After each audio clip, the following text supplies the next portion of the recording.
मी निलेश यशवंत घाणेकर. माझ्या डोक्यामध्ये 25 mm ची गाठ होती मेंदूला लागून. काय म्हणते मला माहितीच नव्हती.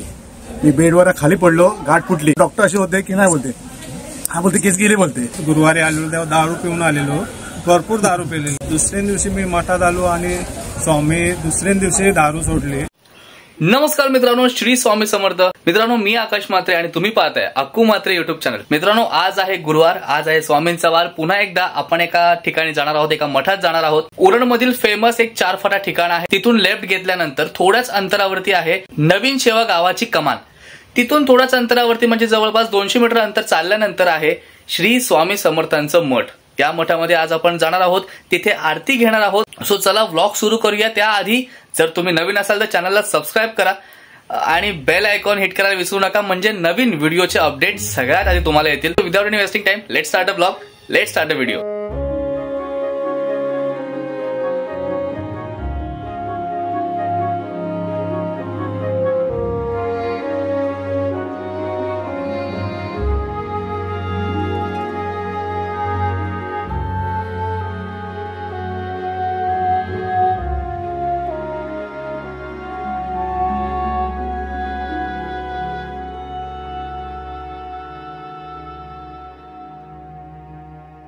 श्री स्वामी समर्थ जय जय स्वामी समर्थ. श्री स्वामी समर्थ जय जय स्वामी समर्थ. श्री स्वामी समर्थ जय जय स्वामी समर्थ. श्री स्वामी समर्थ जय जय स्वामी समर्थ. श्री स्वामी समर्थ जय जय स्वामी समर्थ. श्री स्वामी समर्थ जय जय स्वामी समर्थ. श्री स्वामी समर्थ जय जय स्वामी समर्थ. श्री स्वामी समर्थ जय जय स्वामी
समर्थ.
तुमचं नाव? मी सौभाग्यवती संगीता संजय साळुंके, अच्छा. राहणार विनायक केगाव. सर्वप्रथम महाराजांचे जो अनुभव आणि प्रचिती आली ती आपल्या घरापासून आपण ती स्वामी समर्थ महाराज दिंडोरी प्रणित मार्ग सुरू केला. हळूहळू तो मार्ग पसरत आपला म्युन्सिपालिटी शाळा आहे, नगर परिषद शाळा, तिथून सुरू करून आपण आनंदनगरला गेलो. बरोबर. आनंदनगरला दिंडोरी प्रणित मार्ग सुरू करून आपण नवीन सेवा इथे आलेलो आहोत. त्याच्यानंतर मोरा, कोपरवली, करंजा या तिन्ही चारी ठिकाणी आपला दिंडोरी प्रणित मार्ग सुरू आहे आणि सेम टायमिंगला आपली आरती सुरू होते.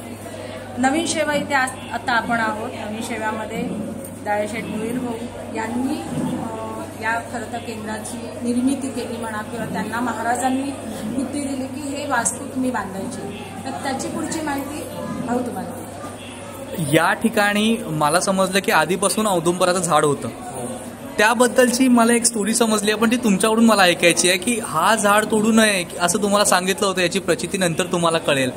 तर या मठाच्या बद्दलची जागा देणं असो किंवा मठाची स्थापना असो, याबद्दल काय सांगाल आणि त्या झाडाबद्दल काय सांगाल? झाडाबद्दल असं एक काशीवरनं एक काय बोलतो महाराज आलेले, ते बोलले म्हणजे माझे इथं सर्व गाड्यांचे स्पेअर पार्ट वगैरे टायर वगैरे असायचे, तर त्यावेळेला मला त्यांनी सांगितलं हे एरिया साफ करून घे, इथं काय कोणीतरी येणार आहे. तर त्यावेळेला त्यांनी बोलले हा झाड पण आहे, तर झाडाच्या बाजूला काय ठेवू नकोस, मला साफसफाई करायला सांगितली त्यांनी. आणि त्यांनी बोलले असं असं इथं वास्तू होईल पण तुझ्या हातून होईल, आणि नंतर तेव्हापासून ते काही आलेच नाही. अच्छा, मग या मठाची स्थापना करण्याच्या मागे कसं काय, म्हणजे ते आधी ते पाया होता? हो तेच घ्या, म्हणजे त्या इथं मग गणपती माझ्या ड्रायव्हर लोकांचा गणपती असतो त्याच्यासाठी शेड उभारणार होतो, तो पाया होता, तिथं पाया होता. नंतर मग तो तिथं कचरा भरपूर असायचा, तर त्याच्यामुळे त्यांनी सांगितलं साफसफाई ठेव या एरियाची. दरवर्षी दिवाळीत यायचे आणि सांगायचे साफसफाई करा, साफसफाई करा. मग एक वर्षी आले आणि सांगितलं तू अजून काही केलं नाहीस, तर यावर्षी तुला करणंच आहे. आणि साफसफाई केली त्यांनी, सगळं इथे उटा वगैरे बांधलेला होता आणि त्याच वर्षी आपल्या इथे दिंडोरी प्रणित कॉन्टॅक्ट यांच्यासोबत कसं झाला, म्हणजे तुम्ही इथे मठ कसं स्थापन झालं? इथे मठ मग बाकीचे जे सेवेकरी होते त्यांनी दादांकडे विनंती केली की आम्हाला थोडीशी जागा द्या आरतीसाठी. मग दादा म्हणाले आरतीसाठी जागा कशाला, आम्ही पूर्ण केंद्रच बांधून देतो तुम्हाला. मग संपूर्ण केंद्र म्हणजे इथे जे काही तुम्हाला दिसतं या वास्तूमध्ये ते सगळं त्यांनी स्वखर्चाने केलेलं आहे. सेवेकऱ्यांचा एकही रुपया न घेता स्वतः त्यांनी सेवेकऱ्यांसाठी करून सेवेकऱ्यांकडे सुपूर्द केले की तुम्ही सेवा सगळ्या घ्या म्हणून. त्याच्यानंतर गेल्या वर्षी इथे वास्तुशांती झाली संपूर्ण हे जेव्हा बांधून झाल्यानंतर. मॅडम, दिवसभरापासून सकाळपासून संध्याकाळपर्यंत काय काय उपक्रम आणि कशा पद्धतीने आपण दिवस एक या मठामध्ये घालवला जातो त्याबद्दलची थोडी माहिती सांगा. दर म्हणजे रोज इथे 8 वाजता उपाळी आरती होते. दर वाराचे सेवेकरी ठरलेले आहेत, 4-4, 5-5 महिला सेवेकरी, पुरुष सेवेकरी सगळे येतात, अभिषेक करतात, महाराजांची सगळी पूजा करतात. गुरुवारचं शेड्यूल दादा असं आहे की सकाळी भोपाळी आरती होते, या ताई असतात गुरुवारी, दर गुरुवारी न चुकता. त्याच्यानंतर हवन होतं, 10:30ची डॉट 10:30ला नैवेद्य आरती होते आणि डॉट 6:30ला इथे नैवेद्य आरती पुन्हा होते. आणि हे सगळे सेवेकरी इथे या सेवा मार्गातून सेवा घेतात. प्रश्न उत्तर सेवा इथे सगळ्यात महत्वाचे. अनेक लोक अनेक प्रश्न घेऊन कोपरखैरणे वाशीपासून इथपर्यंत येतात आणि त्यांचे प्रश्न सुटलेले आहेत, त्यांना अनेक अनुभव आलेले आहेत आणि त्या ह्याच्याने ही जी तुम्हाला गर्दी दिसते हे ते प्रश्न घेऊन त्यांना अनुभव आले, त्याच्यातून आलेले आहेत. नक्कीच. आणि ह्या ज्या सेवा आहेत त्याचं वैशिष्ट्य म्हणजे या मार्गाच्या या सगळ्या सेवा विनामूल्य होतात.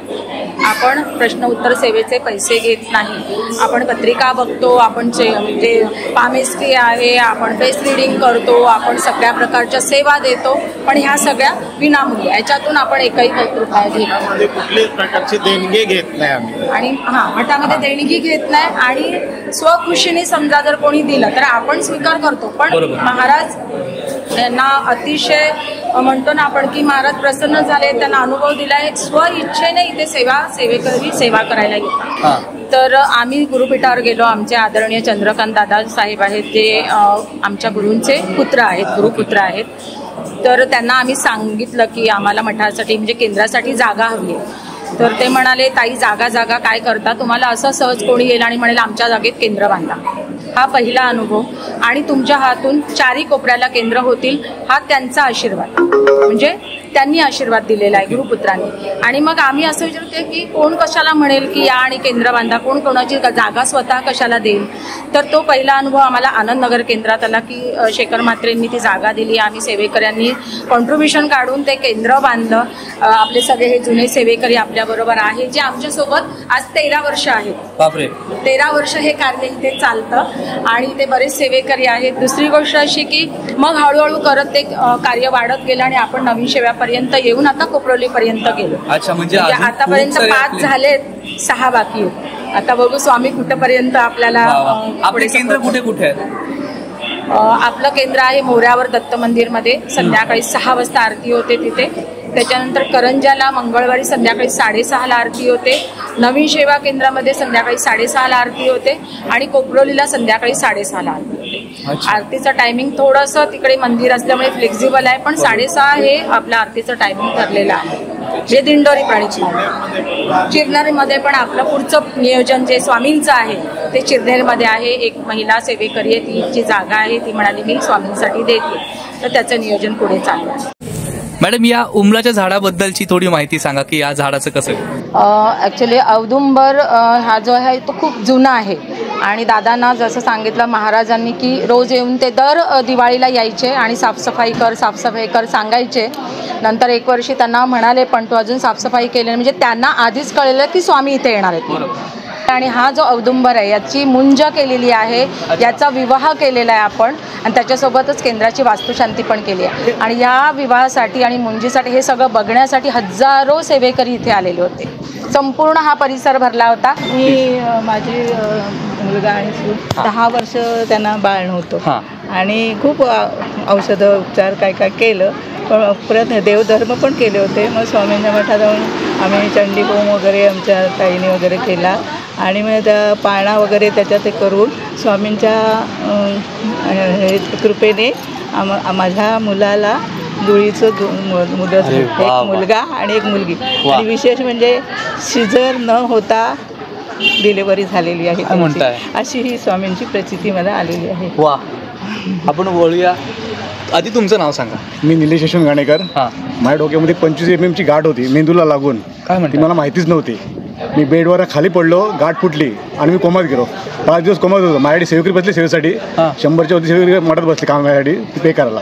पण नंतर ऑटोमॅटिकली न काय करता पूर्ण मी डेट झालो होतो. डॉक्टरनी मला डिक्लेअर केलं डेट करून. ते सायन्स हॉस्पिटलला तिथं डॉक्टर असे होते की नाही बोलते, हा बोलते केस गेले बोलते. तर एक डॉक्टर मुसळा डॉक्टर आला, म्हणते आजची सांगते बोलते, उद्या बघू बोलते. तर रात्री पूर्ण बघते, पूर्ण लाल पिवला पडून लाल लाल झालो. डॉक्टर झाला कसा काय, हे भगवान की देन बोलते, इसके बरोबर बोलते, हे मरा होता बोलते. आणि डॉक्टरने पूर्ण बघितलं, ह्याचा पूर्ण सर्व चालू झाला करून ब्लड प्रेशर. आणि पूर्ण तुम्हाला माहितच नव्हतं? नाही, माहिती असते ऑपरेशन झालं असं पाहिजे, असं फुटला असतो. मी संजय वासुदेव म्हात्रे.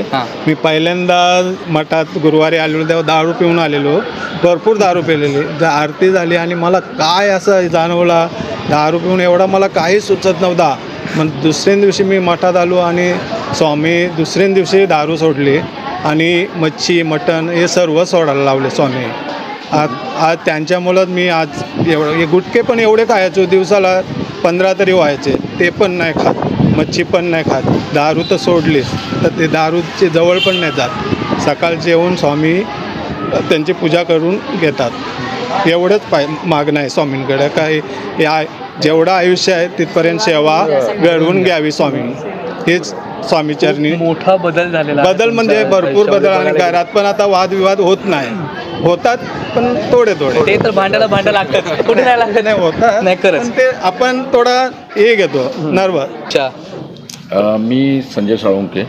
ज्यावेळी इथे महाराजांना ज्यावेळी म्हणजे अनुष्ठान द्यायचं होतं, तर मला काय रात्रभर चैन पडायचं नाही, कुठे करायचं. स्वामींचे सेवेकरी असतील नसतील असं करताना आपल्या घरापासून जी सुरुवात केली 2013ला, आणि स्वामींची जी मूर्ती आहे देऊळबंदमध्ये तुम्ही जी बघता, ती मूर्ती आपल्या उन्हात उत्पत्ती झालेली आहे, दत्त मंदिर करंजा रोडला. अच्छा. आणि तिथून ते आम्हाला प्रेरणास्थायी झालं. त्यावेळी त्या मांगीला शेठ त्यांच्या इच्छेवतीने जी मूर्ती बनवली गेली, त्यावेळी हजारो सेवेकरी आले आणि तिथून जी प्रेरणा झाली. आणि PVBला जसं सांगितलं तसं तिथे ज्यावेळी आम्ही फोटो लावला तेव्हा तिथे मोठा शंख मिळाला. आणि तिथून जे आम्ही आरतीपासूनची सुरुवात केली घरापासून, ते वैष्णवीचं आपलं नगर म्युन्सिपाल्टीची नगर परिषद शाळा तिथे केलं. तिथून करताना गुरुपौर्णिमेला असा अनुभव आला की इतर लोकांचं पण सेवा होत्या काही, त्यामुळे आम्हाला खूप वाईट वाटलं की आपली स्वतःची काहीतरी जागा असावी. आणि तिथून आज आम्ही करंजा, मोरा, शेवा आणि कोपरोली अशा प्रत्येक ठिकाणी आमचं केंद्र स्थापन केलेलं आहे. आणि भविष्यातसुद्धा आमचं पुढे अजून योग चालू आहे. पण आमची दोघांची नवरा बायकोंची इच्छा असते की जोपर्यंत आपले सेवेकरी परिपूर्ण होत नाही तोपर्यंत आम्ही पुढे जायचं नाही. बरोबर. कारण अर्धवट ज्ञान देऊन त्यांना महाराजांना नैवेद्य कसं दाखवायचं, काय मार्ग माहिती नाही, मग ते आपण बरं नाही वाटत. आणि एका केंद्रात राहिल्यामुळे आपल्या स्वतःला मीपणा तयार होतो. बरोबर. की मी मोठा, मी सर्व मठाधिपती. आणि हे आमच्या माऊलींनी सांगितलेलं आहे, गुरुमाऊलींनी, की एका मठात राहायचं नाही, तुम्ही तुमचं परिपूर्ण काम बाहेर करत राहा. एका मठात राहिल्यामुळे आपल्या मेंदूला गंज चढतं आणि त्यामुळे आपल्याला प्रचार प्रसार करायचं आहे. आणि आज तुम्ही बघता की आज एवढे चांगले सेवेकरी मला मिळालेले आहेत, ही महाराजांची कृपा. आणि ह्या सगळ्या सेवा महाराज सगळ्यांकडून करून घेतात. महाराजांची इच्छा की कोणी इथे यावं, कोणाचा नैवेद्य असावा, कोणी काय आणावं आणि कोणाकडून ती सेवा करून घ्यावी, हे सगळं महाराजांचं नियोजन. आम्ही निमित्त आहोत की इथंपर्यंत येणं आणि ते सेवा करणं. पण आज महाराजांनी 5 चंडीयाग इथे करून घेतले आणि प्रत्येक चंडीयागाचा अनुभव आहे आपल्याकडे. जसं ताईंनी सांगितलं, चंडीयागच नाही तर सगळे यज्ञयाग, पूजा, अभिषेक पासून सगळं आपण इथे घेतो आणि स्वतः आम्ही महिला सेवेकरी हे सगळं करतो. हे विशेष आहे. माझ्यासोबत या सगळ्या सेवेकरी असतात. ते आपले जुने सेवेकरी आपल्याबरोबर पहिल्यापासून असणारे विकास माळी भाऊ. मागे पण बरेच सेवेकरी आहेत मित्रांनो. पण जिथे हे लोक उभे आहेत ना, त्या ठिकाणी पाठीमागे उंबराचं झाड सुद्धा आहे मित्रांनो. आणि या झाडाबद्दलची माहिती पण मॅडमनी खूप छान पद्धतीने सांगितली. तुम्ही सगळ्यांनी तुमचा वेळ दिलात याबद्दल खूप खूप धन्यवाद आणि तुमचे मनपूर्वक आभार. श्री स्वामी समर्थ. तर मित्रांनो, व्लॉगची सांगता करूया. या शेवटच्या टप्प्यापर्यंत तुम्ही व्लॉग बघताय म्हणजे नक्कीच तुम्हाला व्लॉग आवडला असेल. पुन्हा एकदा सांगतो, नवीन असेल तर चॅनलला सबस्क्राईब करा. सबस्क्राईब करणं खूप इम्पॉर्टंट आहे. तोच एक सोर्स आहे ज्यांनी मला ऊर्जा मिळते, ज्यांनी मला ताकद मिळते पुढची व्हिडिओ बनवण्यासाठी. भेटूया पुढची अशा छान अशा व्लॉगमध्ये, छान अशा मठामध्ये. तोपर्यंत धन्यवाद. श्री स्वामी समर्थ. अनंत कोटी ब्रह्मांड नायक राजाधिराज योगिराज अक्कलकोट निवासी सद्गुरु श्री स्वामी समर्थ महाराज की जय.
बस एवढंच स्वामी मला भरपूर दिला.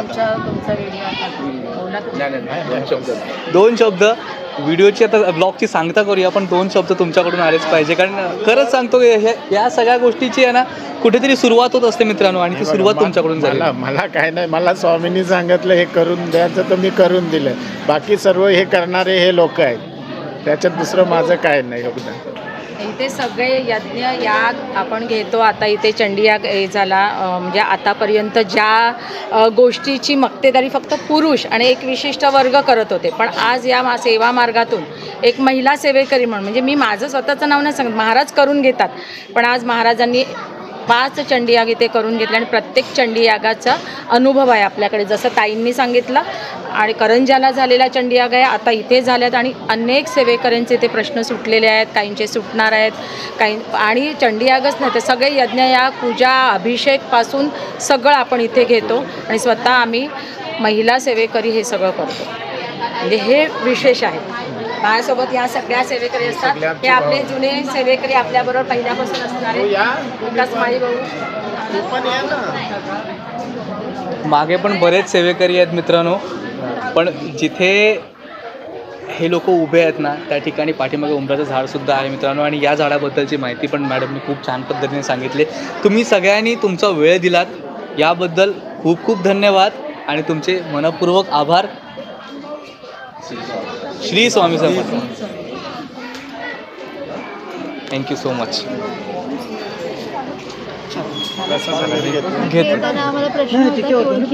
खरंच सांगतो मॅडम, इथे येण्याआधी नाही, खरंच सांगतो इथे आपण मठात जाण्याच्या आधी आम्ही प्रिपेअर करतो. ही म्हणाली आहे ना इथे मी मेकअप केले होते, इथे मठ आहे आणि निकिताला जरा बोलली होती की आम्हाला मठात यायचं आहे. पण प्रश्न हा मॅडम की इथे आल्यानंतर आम्ही विचारणार कोणाला आणि कोण ओळखीचं मिळणार. पण बघा कसं असतं की आल्याला तुम्ही मला तिथे भेटता.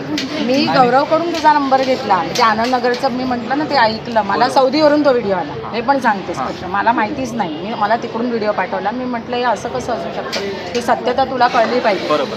म्हणून मी म्हटलं तुझ्याशी फोनवर बोलू. पण महाराज माझी इच्छा होती गुरुपौर्णिमेला तू यावं, पण तू नंतरच्या गुरुवारी लगेचच आला. म्हटलं ठीक आहे चला. हळूहळू मॅडम तुमचा एक पण या हो हो.